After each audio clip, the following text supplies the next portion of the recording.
Hello and welcome back to the Frontiere Motorsport channel. We have another flat out podcast today and we're back with James and Adam. Say hello. Hello, on take Hello. 192. Yes, we got there in the end. And today we are discussing the very critical topic of celebs in F1. I think most of them should be banned. Don't know about you guys. Whoa. Going straight out the Banned gate. stretch. Straight Just- out the gate. yeah, go on, James. No, I was just going to say, I think, as opposed to Mike's cleansing of the grid, as it were. I did say most, not all. Most of them. I think. Oh, okay, right. Just a massive culling. Oh, bloody hell. I think it's fair to say that they're, especially because if everyone watches Sky Sports here, which of course you do not have to, we are a pro Channel 4 coverage channel here. I should also point out that other channels are available. Other channels are available, but I think considering the fact that how much TV coverage Martin Brundle gets when he does his grid walks, I have a feeling that he's only going to take so much more embarrassment when it comes to celebrities on the grid. It's not even embarrassment. I think for me personally, I think it's embarrassing to F1 to have for Brundle to go up to these people and they'll be like, "Oh, I'm rooting for the red car today." It's like, really? I don't think it's embarrassing for Brundle because I don't think he's fazed by it. He's just like, oh well, okay, it's not going to affect my day. I mean, he gets a laugh out of it, doesn't he? He does. Yeah, exactly. But I think it's embarrassing not only for it's embarrassing for F1 and for the individual who does it because it just shows that they're a bit. Do they want to be there? Are they there for the fun or what? You know. I mean, as we were collating kind of ideas as we were leading up to recording this, viewers, we did kind of settle on the fact that there are a lot of people who do go to Formula One because teams ask them to, or Formula One thinks that it's, or Liberty Media, invite them. Not Formula One, Liberty Media invite them because it will boost F1's, social media standing and following because X, Y, or Z celebrity followed by X many millions of people on Instagram is going to share the fact that they were at the Circuit of the Americas on this day for this much time, and the problem is that they all get VIP passes, they all get grid walks, and they're just in the way. Yeah, I totally agree, and I think 9 times out of 10, I don't even think the influencers, shall we call them, or celebrities, they're not even bothered about the racing. They say they like fast cars, but it's all rubbish. They're there to take pictures. They're there to, be with the stars of the drivers, and it's ruining the sport. I understand that, for instance, influencers will get invited, but the point is that don't give them grid walk passes because the convenient thing is that the 3 people who are presenting this lovely, amazing podcast, which we work so hard to. Apologies for not uploading in 4 months. But the fact is that this is 3 people here talking from experience, limited or otherwise. The fact that, but we all want to work in motorsport, and I don't know about anyone who's listening to this. If you were actually being paid to do your job, and you were under pressure because you know that in a couple of minutes you've got to send your car off that you've worked possibly all night to fix the previous day because your driver is a tart and crashed it. Exactly. If your driver's a tart and crashed it the previous day, and you've spent hours and hours fixing it, you've got to send it off, and you don't want to be worrying about if Lizzo or I don't know, insert other celebrity here is, or like Post Malone or something like that, is going to get in the way because it's like. Why are they here? It's at the end of the day, people are there to do a job, and I know it's all good fun. I know it's all great to see, but you can't be saying that someone who's got no idea why they're there, who's got no idea what's going on, why there's any on the grid. Yeah, to add to that, for example, we had that situation with Jackie Stewart. I'm pretty sure that was this year, where he went to see Roger Federer. Yeah. And the security's like, back off. Yeah. Not a clue who he is. As if Jackie Stewart wants an autograph or something. It's like, come on. I mean, Roger Federer, I think Roger Federer and a lot of those guys like that, I think the sports people are in touch with it because they're like, oh, yeah, look, this is... Because obviously Roger Federer, you know, he'll have done plenty of things with... at the same time as Formula One's been on, and, you know, he'll have checked his news app to see what news is saying about Roger Federer, or he'll be checking other scores to see what other tennis players are doing if they're at Wimbledon, and then lo and behold, at the same time, he goes on BBC Sport and it says, oh, Lewis Hamilton's won the British Grand Prix. So he won't be out of touch with it. I think it was just at that time that's just security not knowing what, because obviously, you know, security get hired from the depths of anywhere. So true. Well, to play devil's advocate to that, do you think that, especially modern celebrities who do go to these events, they would know a few... This is where the heritage of the sport comes in this sense, because I'm wondering how much people, especially new fans, obviously, they come in, you get Charles Leclerc, Max Verstappen, Lewis Hamilton, George Russell, Lando Norris, you get the idea. But then you get these old classic drivers like Jackie Stewart, and God rest his soul, Niki Lauda back in 2019 was always at the circuits. And then you'd have, I don't know, Damon Hill. Name another driver, Nigel Mansell, Damon Hill. Yeah. And then none of these new fans or new celebrities would have any knowledge or respect for these individuals. Yeah, and as well, I hate to make assumptions, but can we clarify that most of these celebrities, which are kind of missing these interviews and not knowing people, are modern music artists? Yes. I mean, there's a fantastic, say conveniently, happily, there have been examples of modern celebrities being completely on it and completely in touch with what's going on. Because, for instance, will.i.am is fantastic because will.i.am has been alongside Lewis Hamilton since God knows how long ago. Lewis Hamilton's always been mates with will.i.am, and since him and Nicole Scherzinger were together. Yeah, I mean, there's always exceptions. Like I said, we've got the likes of will.i.am, Tom Cruise. Obviously, he did his promo for Maverick, but again, he enjoys the sport, he enjoys the adrenaline. But then, we'll kind of divert it. But we've got the likes of Meg Thee Stallion, where he couldn't even get close.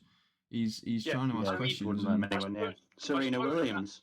Yeah, but I suppose it's, again, like as Adam's been saying about playing devil's advocate, we are in no position to judge the fact that maybe these celebrities do like the sport. And you know what? But in that case, you say if you're invited onto the grid, then you need to acknowledge that there is a possibility that you're going to get a short man with a microphone come up to you and ask you questions. Well, I'm all for promoting the sport.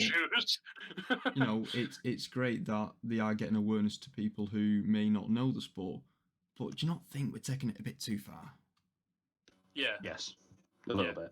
And just the respect is needed between the... Of course, it's the respect. The individuals going on the grid. I mean, it was great to see. I don't know when it was. It might have been at Bahrain. It might have been a different Grand Prix. Michael Douglas, who, if nobody knows, is a very famous actor. He's been Hank Pym in the Ant-Man films, the MCU Ant-Man films.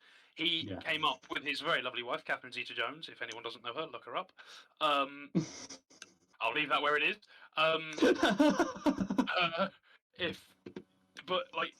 He came up to Martin Brundle on the grid because he was like, "Oh, Michael Douglas, how are you? How are you enjoying yourself today?" And Michael Douglas, the first thing he says is, "God, we have a lot of respect for you because we couldn't come on here and do this job and get all the stick that you get because people don't know who you are, this, that, and the other." And then you realise that, you know what, actually, if you follow the sport and you understand what's going on, you do watch it on telly and you do kind of keep in touch, regardless of whether you watch it every single season or not, you can still at least appreciate the fact that everyone's there to do a job. Everyone's there to enjoy it and because they're fans of it, not because they were just asked to be there by the owners of Formula One to boost the brand. Yeah, and the thing is as well, I mean, there has been times where Martin Brundle has slipped up. I mean, he forgot about the name of the Chelsea player. I forgot his name too, ironically.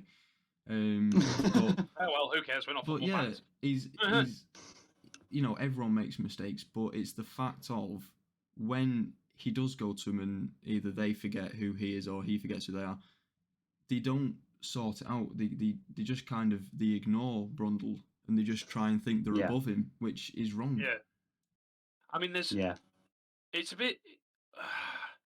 Yeah, I think unfortunately because of the fact that they're strapped for time, there's no chance to say, "Oh, Martin Brundle, Sky Sports Formula One, how are you doing?" There's not really a chance for them to do that, which is a little bit. He tried that once, and they just kind of blanked it. I can't remember who it was. Yeah, he does it quite frequently, but again, it's a case of they're not bothered. They don't stop walking. They just try and barge past and walk straight to the front of the grid to see Max Verstappen or Lewis Hamilton. To see the celebs at the front. Yeah, of course. Or the drivers. But again, if I may divert, it's not just on the grid. It's in the checkered flag box as well. I mean, we've had Pele, who obviously is a sporting legend. God bless his soul. He put the flag out too late. You've got it's difficult to Winnie Harlow. She put the flag out too early. And again, is this being a bit too far for celebrities? Again, I don't think they should be having celebrities ending races. Yeah, I mean, James brought out a good point about the IndyCar flag waver. I mean, how iconic is that man? Having a flag waver at the end of the race, I feel like it's a designated flag waver who can put all that, hand movement and all that pizzazz on the finish, and it just tops it off. Because you can have, just to divert away from Formula One for a second, we had a fantastic Indy 500 this year, the 107th running of the Indy 500. Oh, fantastic! I think it was the 107th. I think it was 107, 108, something like that. Can't remember. Can't remember which number it is. Anyway, it was great. Fantastic race. And to top it all off at the end, you had a spectacular finish, which was down to the wire, and you see a fella who is paid to do it, putting his tons of energy into waving two flags around. And you had Adam Driver, famously for Kylo Ren and in Star Wars and various other roles, starting it. And he also put a great big load of effort into it. And, that's great because I think, you say about Serena Williams, did you say Serena Williams put it out late? Or sorry, no, that was Winnie Harlow. It was Pele. But what was funny? Even if you look the clip up of Serena Williams, she's just kind of moving inside the side. She literally dangles the flag. Hey? Yeah, but can I also point out that same day of the Indy 500 we had Monaco, and Tom Holland finished that race. Brilliant. And he had all the passion of a proper flag waver. He was properly twirling it around, which I think is due, happily due to his gymnastics past and his used to having something in his hand like that, and he's having to move it around. Also his passion. I was going to say, the fans love him as well. Yeah, you look at the video of him waving the flag, and you look at the video of him waving the flag, and as the cars go by, he's going, "Poor, blimey, that's loud." He nearly fell off, didn't he? Exactly. As he's still, he nearly hit himself in the face with the flag, I think. But he was twirling his flag around, and as a car comes by, even though he's got earplugs in, he's going, "Whoa, crikey, that's loud." Yeah, and again, I think it goes back to my original point. I'm not saying all celebrities should. I think most, because he is on the good list amongst others. I mean, can I go back to Clarkson at the start of the season in Bahrain? You could feel his excitement and his energy just from the interview, and you think, God, I wish everyone was like that. As well, because obviously they've met so many times. I mean, and he was like, what was it Clarkson said? He said, I can't believe how big the cars are now. Because obviously you then got to realise that Clarkson's been around since the early days. They were almost tin boxes. Yeah, of course. He was at the first race. Well, that far. No, I wouldn't that far, but...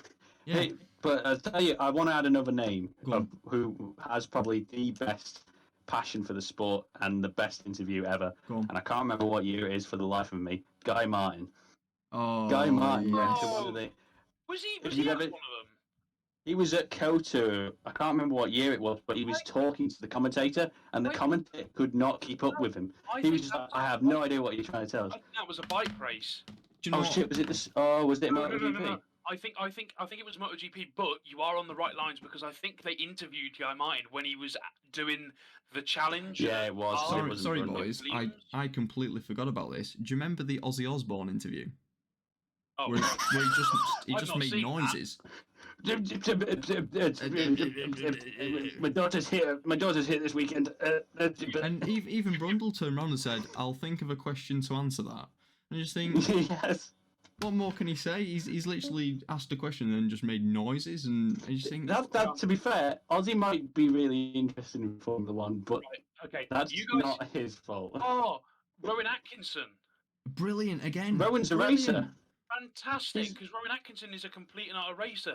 You've Yeah. got... Right, Crashes hang on a minute. McLaren. You guys crashes McLaren F1. Oh, right. You Right guys outside of you guys keep going for 5 seconds. I'm just going to watch this Not Ozzy Osbourne Ormskirk. interview, and I'm going to mute myself. So you guys keep talking. Oh God. Also, can I just point out, also adding to the good list, and again, this video went absolutely viral, is the video of Jimmy Butler, the NBA player in the... I can't remember which McLaren was it, the 720. I can't remember. Anyway, it was in Norris. Norris was driving around. He's like, but it was brilliant, and that's the type of engagement. Is that the guy who was like, "Oh, you're driving, and just you're driving, trying to throw stuff around"? Yeah, it was brilliant. That was quite funny. That's the engagement I think F1 needs from celebrities, not these people who just stand there walking around and doing sweet FA. So here's my next question. It's just actually I'll save that for a minute because I've got to go change in a few minutes. But yeah, I've stopped myself now. How in the world did that go on telly? Right, exactly. What in the world? Is that... Go on, talk us through it. You bring the dogs with you? Oh, they're at home having a poo. Oh yes, then he went. Yeah, they went. Yes. No, they're at home having a poo. And I'm like, what? How did that go on? Obviously this is like the other end of the spectrum, but do you get what I mean? Yes. But again, to be fair, he might have really been enjoying himself and having a good time, but that's Ozzy Osbourne. Do you really think he was in the moment? Well, I think he was certainly He was certainly in something. He was... in excess of the drink-drive limit, probably. It's a good thing he wasn't driving. Oh yeah, good thing he wasn't driving. But blooming egg, tell you that's crazy. So here's my... Right, well now you're back, James. I'll address the next question I have. Sorry, go on. I might be jumping miles ahead. Yes, I am. I am jumping quite far ahead, so we might have to come back. Obviously, recently we've had the announcement that Alpine has had a 24% stake by Mr. Ryan Reynolds. 24%. Is that solely by Ryan Reynolds, or is it the conglomerate that he's part of?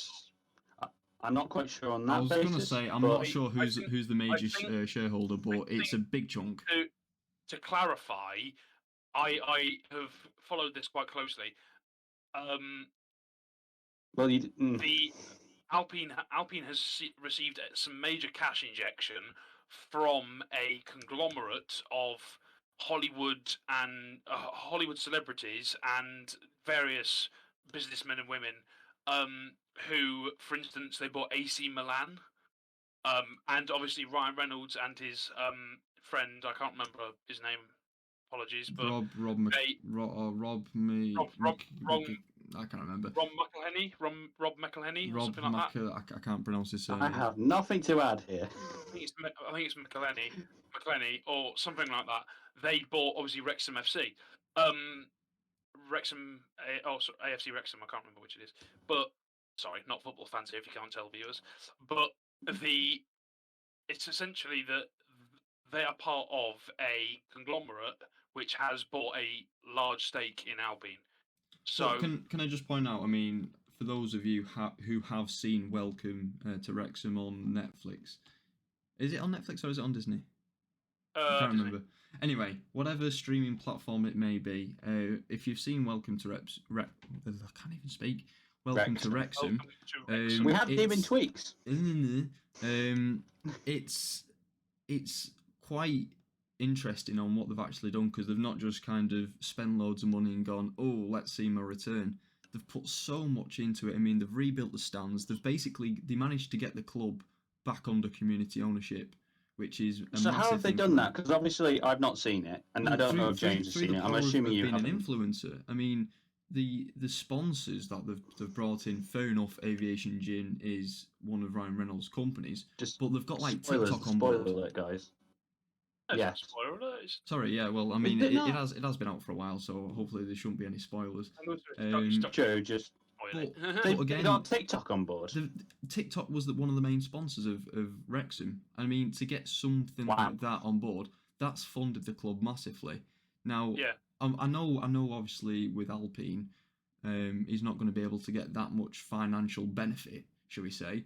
But it's the influence and the following that he'll bring, and also it's the strategy as well. Because I mean, the way he turned around that club, not just kind of selling and buying players or whatever, but the actual runnings of the club and how he went about things, it was a massive improvement. And again, if you've not seen Welcome to Wrexham, give it a watch, because it's almost a credit to see what Ryan Reynolds and Rob McElhenney has done to the club.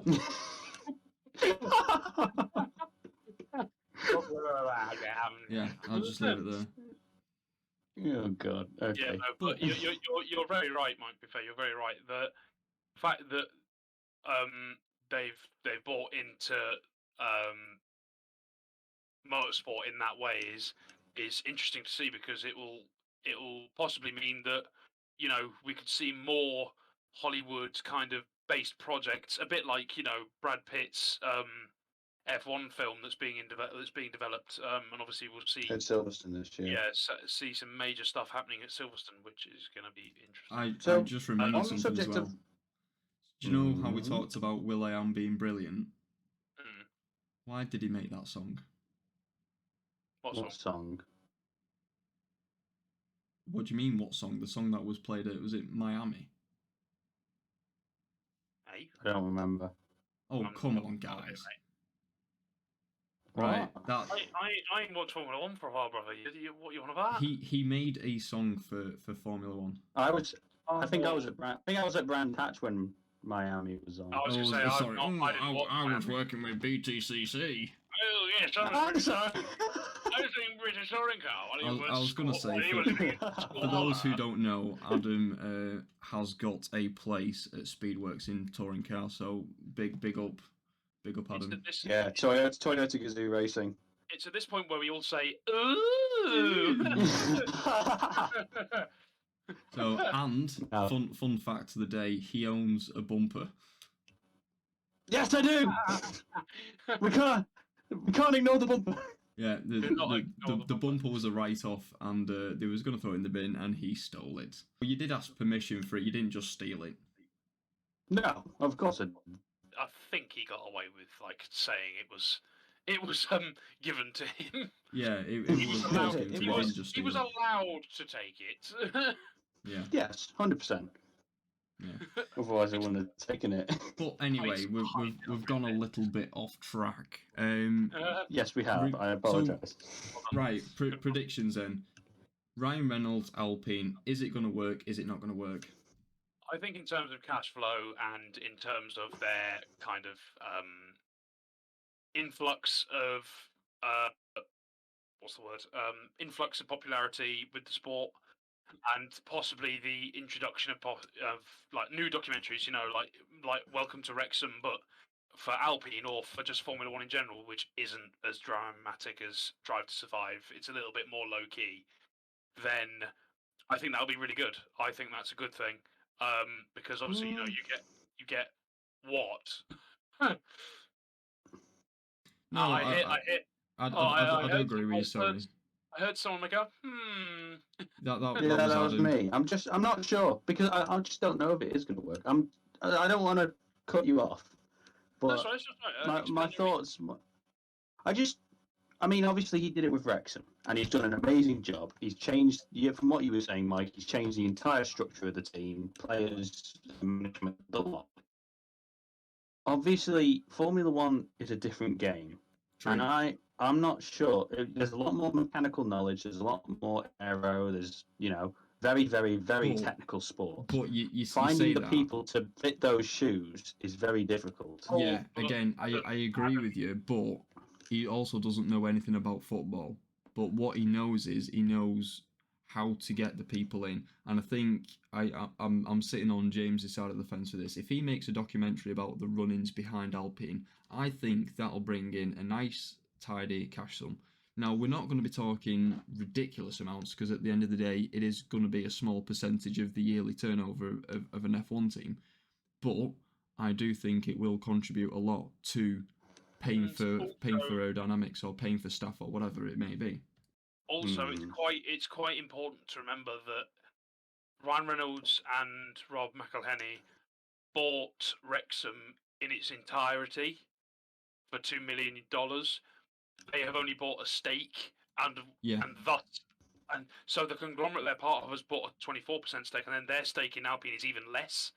So you've got to remember that they have no power over what happens at that team at all. 24% is quite big. How much didn't Lawrence Stroll? Lawrence Stroll put in about 20. I swear, Lawrence Stroll put around about that much. It still could be a majority share.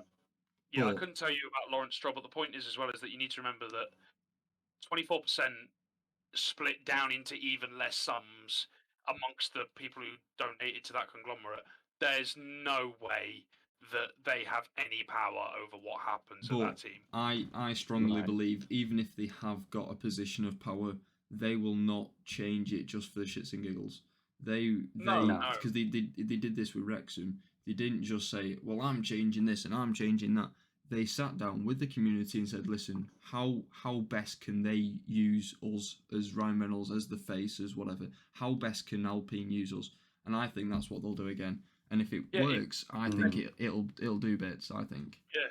There could be there could certainly be an incredible amount of transparency which they forward, which is practically unknown for Formula One. You have to remember, there's not a lot of transparency in Formula One when you think about it. A lot of stuff is kept hush hush. So if they do, for instance, bring in more of the fans to understand what's going on and to say, what can we do as people who own a significant part of this team? What can we do for you as the fans for you to either A, get more involved, or B, get you to be happy with our performance. Unfortunately, because a lot of people in Formula One will take the metaphorical mick, they might end up saying, just win the championship for goodness sake. Doesn't exactly help. Yeah. No. It doesn't exactly do much for you, I think that's where I'm divided, because even though they will bring in a lot of new fan base for people who don't watch the sport, they'll come in thinking, well, they're going to make them champions like they did with Wrexham, which, as we know in Formula One, isn't going to be the case. That I reckon, personally, I think they'll be hoping for a 4th place finish. You know, beat the McLarens, maybe even the Ferraris at the minute. The thing is that it's never cut and dry with Formula One, is it? You need to wait ages before you see results. So well, look at Mercedes. Exactly. We've spent 2 years on no side pods. Yeah. And but also thinking about it. Thinking about it as well, though, he's also probably done it at the best time possible.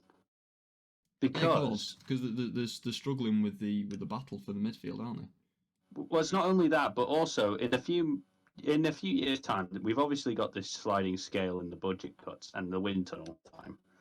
Now, Alpine's they're not the worst team on the grid by a country mile, but they're also not the best. I'm not sure where they're sitting in the constructors at the moment, but it's not high, I don't think, is it? I'll find out for you now. Somewhere other in the middle. So my point being is, when this sliding scale does kick in, look what's happened to Aston Martin this year. They were rubbish last year, and now they're the 2nd, 3rd fastest car on the grid. Yeah, they've done very well to move up. So. Yeah, Alpine at the minute are running in 5th place, but they're quite far behind Ferrari in 4th. So, slight side note. If we start from 3rd, we've got Aston Martin on 154, Ferrari on 122, and then Alpine on 44. Yeah, so that's significant. Yeah, that is significant. And then we're nearly halfway through the season. Yeah. I mean, it'll be a miracle if they beat Ferrari, but again, I think they'll stay 5th because McLaren are also struggling, and they're only on 17 points in P6. But in that case, they will have more wind tunnel time than the top 4 cars. In which case, they should make quite a large. This is what I mean. So he's done it now, hoping that next year they'll actually shoot up and they may be in the top 3 next year, potentially.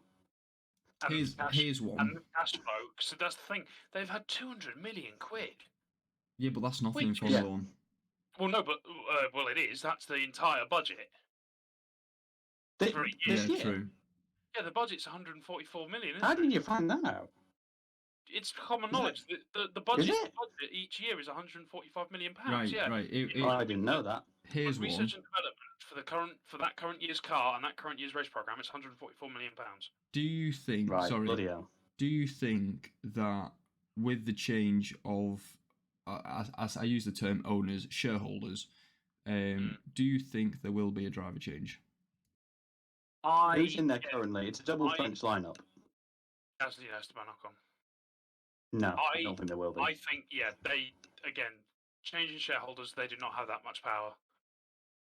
No, but they can influence a decision. I mean, again, they absolutely can, and I'm not saying they can't, but at the same time, that's still a very, very, very big decision, which they can at least sway. Shut up.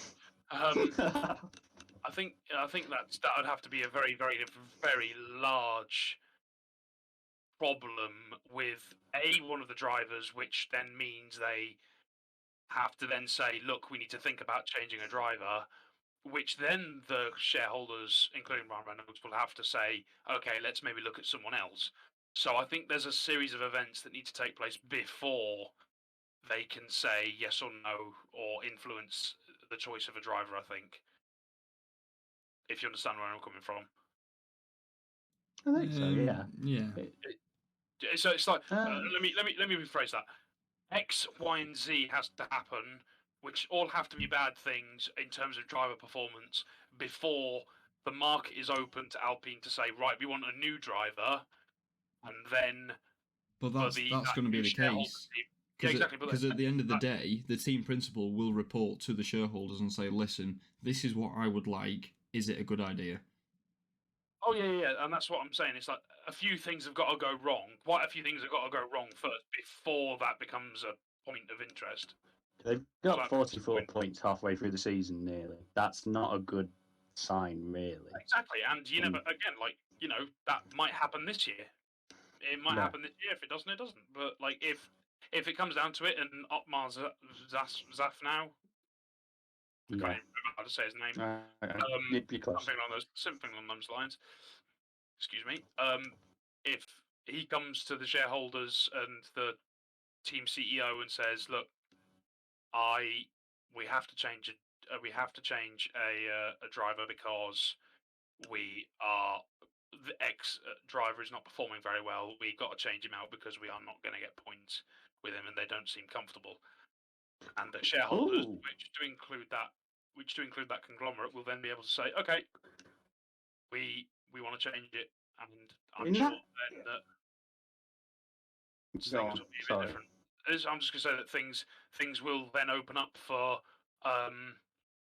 the shareholders to say, "Okay, you give us your driver market, and we'll be able to say whether we approve or not." Well, there is one driver looking to come back next year, isn't there? Uh-oh. Daniel Ricciardo. And Mick Schumacher. Schumacher as well, but Ricciardo's adamant he wants to be back in F1 next year in a seat. Unpopular opinion, I think Bottas will go to a midfield team next year. Where is he now, Alpha? Is it Alpha now? But I don't think they're as strong as they were in previous years. I'm not going to say anything because I can't even remember who's on what team. No, anyway, I think we're going a bit off track here. We have gone very far off track. Yeah, and to be fair, I think we've kind of discussed everything that we wanted to discuss. Anything else, fellas? Exceeding detail. No, I think we've said our piece. I think I've said my piece. I think we have. Yeah. Well, but shall we give it a quick verdict to end this? Right. Like along. We'll all say a couple of sentences each. Right. For me, get rid of celebrities who don't like Formula 1 and flag wavers to be professional personnel only. Right. Okay, James? I agree. People who are not interested or are there because they've been asked to be there by the ownership company shouldn't be there because they don't understand. They have got security which don't want this or don't want that. They're not happy to talk, and it's embarrassing to Formula One. It's embarrassing to the interviewer, and it's embarrassing to them. So Right. I agree with Mike. That's fair. I'm going to agree and disagree. I agree with you when you say that we should definitely not have celebrities ending races, checkered flag. You know, it's a complicated thing anyway, especially when you're considering lap cars. So we shouldn't be putting celebrities under that limelight. It's difficult as it is. What I will say is, I don't think we should be banning them completely, but what we should be doing is when you give them the pit lane pass, you also make them sign a waiver that says you will be asked questions, you be respectful of the interviewers. And I think that's how I'd approach it anyway. And if they don't, then they don't get another grid walk. No, that's a very good point, actually. Yeah. I thought of it like that. Yeah, I agree. And there was reports that the FIA are clamping down on this, so hopefully maybe next season we will actually see an improvement of it. I think that's something we'll have to follow more closely. Yeah, We'll see. I think we'll keep a close eye on that. But anyways, I think that's all. That. So yeah. Huzzah! Thanks for listening, everyone. Not a bad start to come back to, is it? Yeah. So thanks for listening, everyone. And from me, James, and Adam, I think that's a goodbye. Bye-bye, everybody. Take care. Yeah, and we'll see you in the next one.